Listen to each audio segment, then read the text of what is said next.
All right, good afternoon from wherever you're joining us from across all the 47 counties. This is TV47 News Now. Time to bring you up to speed on the latest in the world of news. But first, here are the highlights.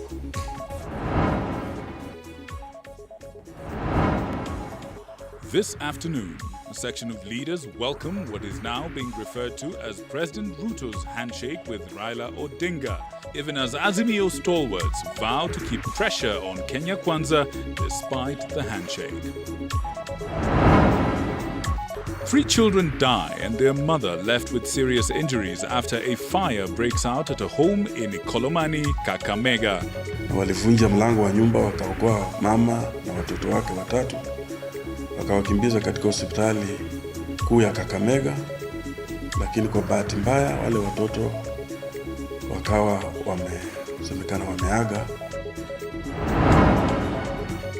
And the country's top lawyers fight it out for the leadership of the Law Society of Kenya this afternoon after countrywide campaigns. All right, those are some of the stories that we are keeping an eye on, and still the details we are going to bring you on this particular broadcast and even in our subsequent bulletins. My name is Moige William. Welcome to the broadcast.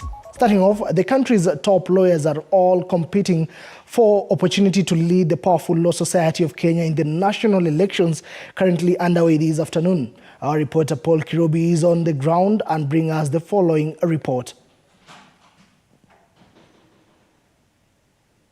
Well, Kirobi, if you can hear me, what is the latest from your end?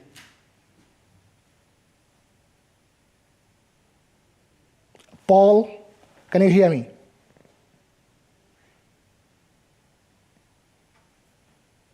Kirobi, if you can hear me from wherever you are currently, what is the latest from your end in matters LSK elections? All right, very good afternoon to you. Of course,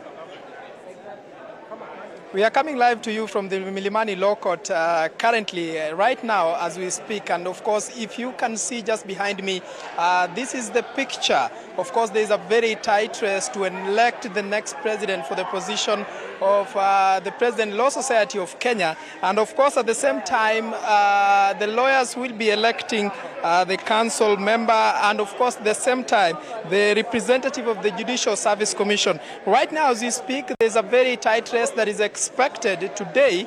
Of course, we have 5 contestants, of course, for the position of the president.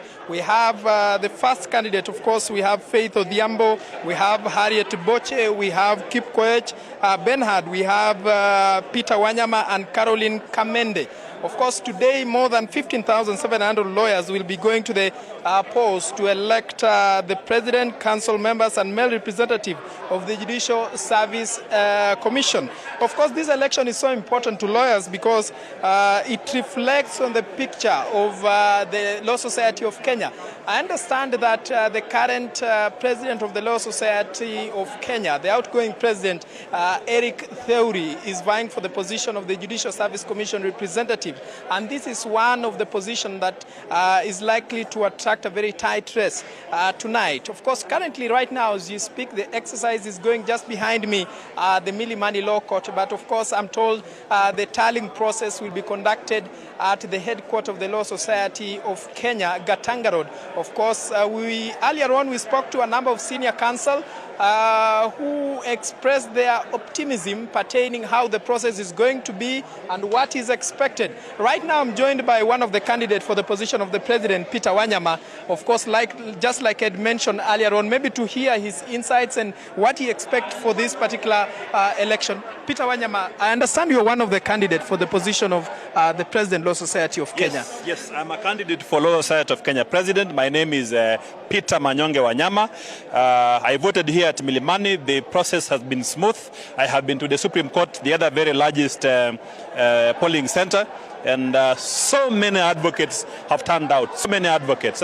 We believe that more than 80% of the advocates who are registered have turned out to vote. So this shows the importance of this election. We just want to urge the advocates who are still in their offices, please come and vote. This election is important for you. That is how you exercise your right to make a decision through a vote. So far, IEBC has conducted a free and fair election. There are no teething problems. The identification of voters has been done well, etc. Another question, the outgoing president of the Law Society of Kenya, Eric Theuri, is exiting the office at a time there's not been good relationship between the executive and the judiciary. Understand the LSK has been on constant onslaught, of course, accusing the executive and of course some of the members who had been abducted recently. What is your take on that and what is the expectation for the next president? Unfortunately, I'm not allowed to campaign by the rules. If I mention that, I will be deemed to be campaigning and maybe disqualified. So let's wait for the elections to come to an end, and then thereafter the campaign period will formally, because the campaign period ended 2 days ago, and then we can now formally comment. Right now, as a candidate, if I come out strongly on that, I will be deemed to be influencing election and maybe disbarred. However, let me just mention something which is general. The Law Society of Kenya ought to continue its mandate in terms of protecting the rule of law, protecting the sovereignty of Kenyans. That's a mandate which has been given to Law Society of Kenya by Parliament, and under any leadership of LSK, we expect that mandate to be fully discharged. Yeah. Thank you so much, Peter Wanyama. Of course, that is one of the candidates for the position of President of the Law Society of Kenya, who has just given his insights pertaining what he expects tonight and what is going to unfold. We'll be keeping an eye to see how the process is going to flow, and of course update our viewers on our subsequent bulletin. Back to you in studio. All right, thank you, Paul, for that particular update, and your guarantee that you're still keeping tabs on this particular story as it continues to develop. Now let us shift gears, but also to something close to politics, whereby a section of leaders from Kiambu County have welcomed President William Ruto's handshake with Azimio leader Raila Odinga, saying it will tone down political temperatures in the country. The leaders, led by Limuru Member of Parliament John Kirago, said Ruto Raila bromance will also allow development to flourish after a month of electioneering politics since the 2022 general election. The leaders also rallied behind President Ruto in supporting Odinga's bid for the African Union chairmanship. That is commission chairmanship. Already given us. We'll be shaking hands all over, and making sure that we don't lose an opportunity when it occurs. And this country, and we have said it, we will change this country from the way we have been fighting in politics by making sure that we discuss about issues. If it is the issues in Nyanza and they make sense to every other Kenyan, we should support.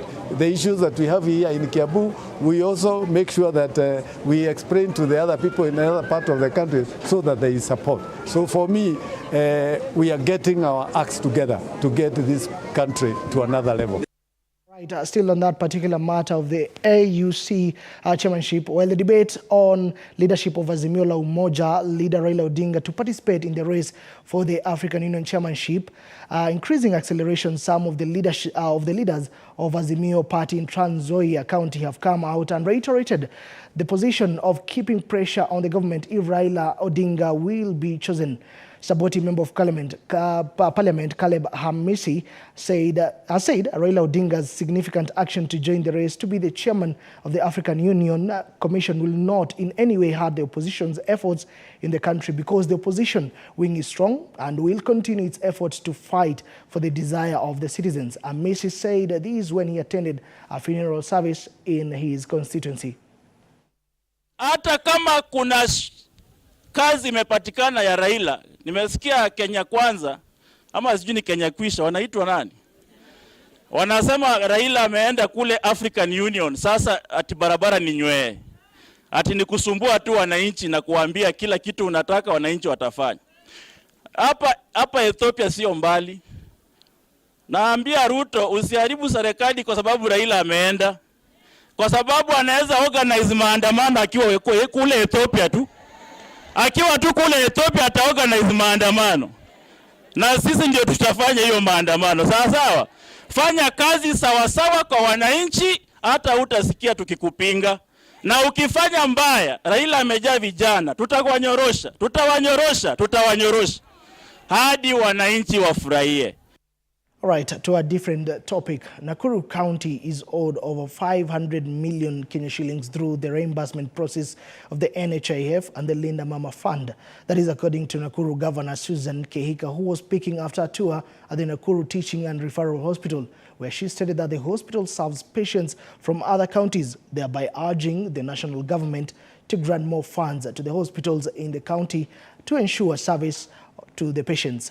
While noting that she inherited a pending bill of 1.6 billion, the governor said that 40% of the budget goes to the health sector.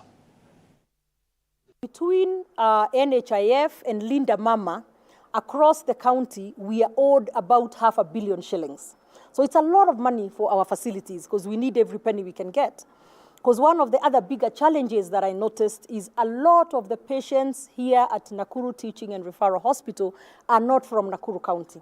These patients, most of them come from surrounding counties. In fact, it was quite obvious that we serve about 10 counties.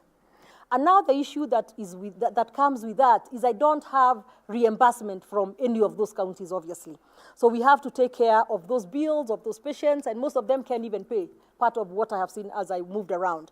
So there was back in the day a grant that was given to these provincial headquarter hospitals that to take care of the patients that we got from other counties in this case.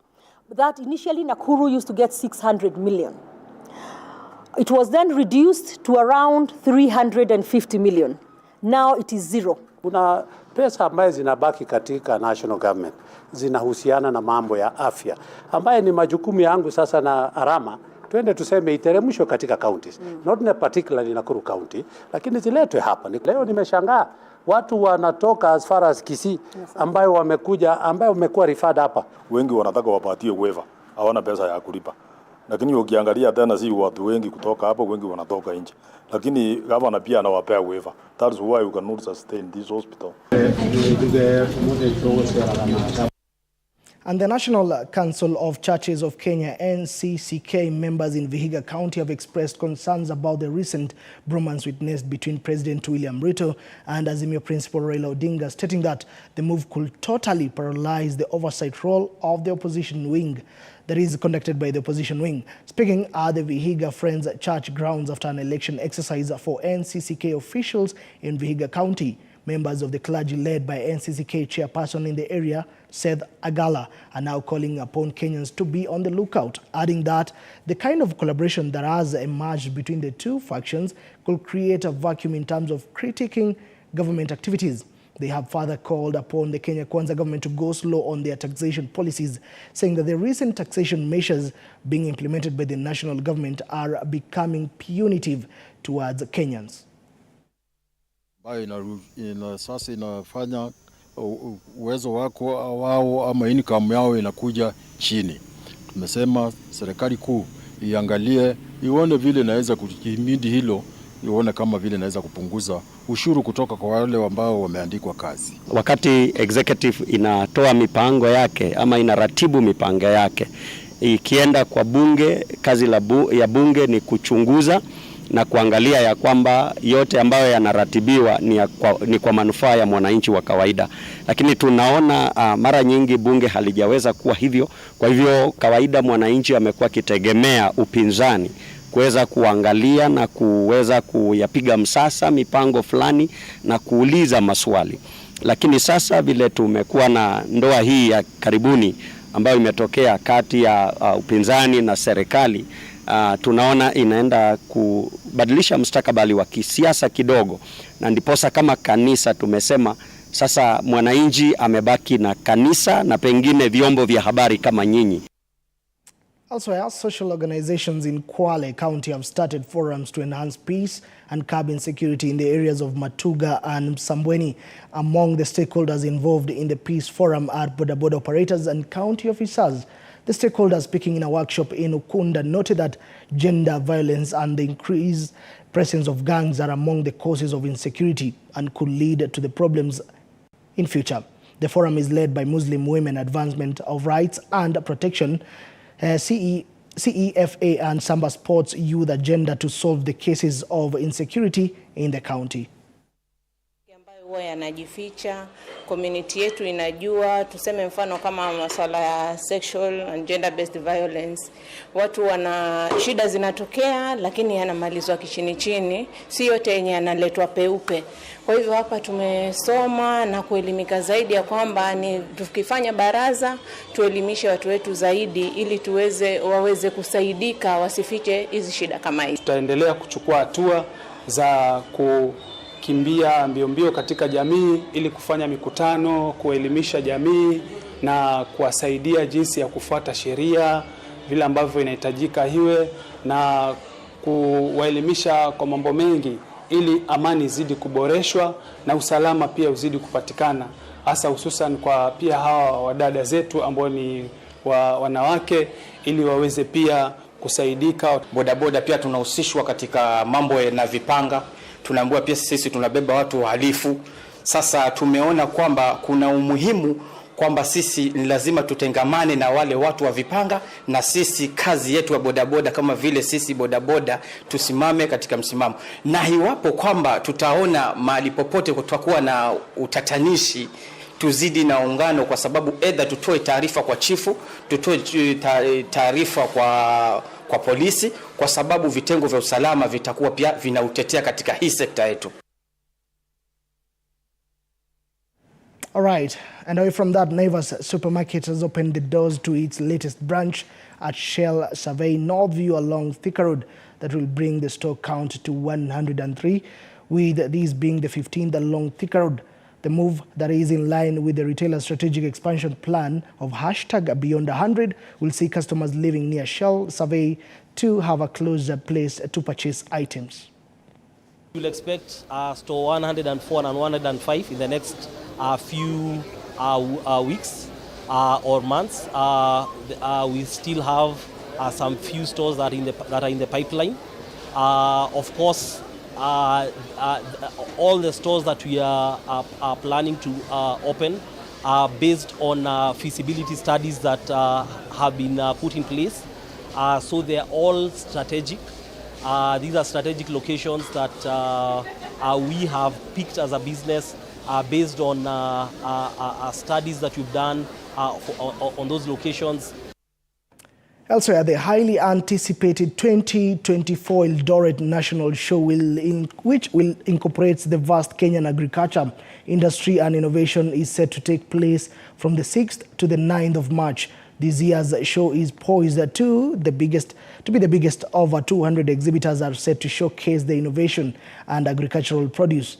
This year's theme is promoting climate-smart agriculture and trade initiatives for sustainable growth to address contemporary agriculture challenges.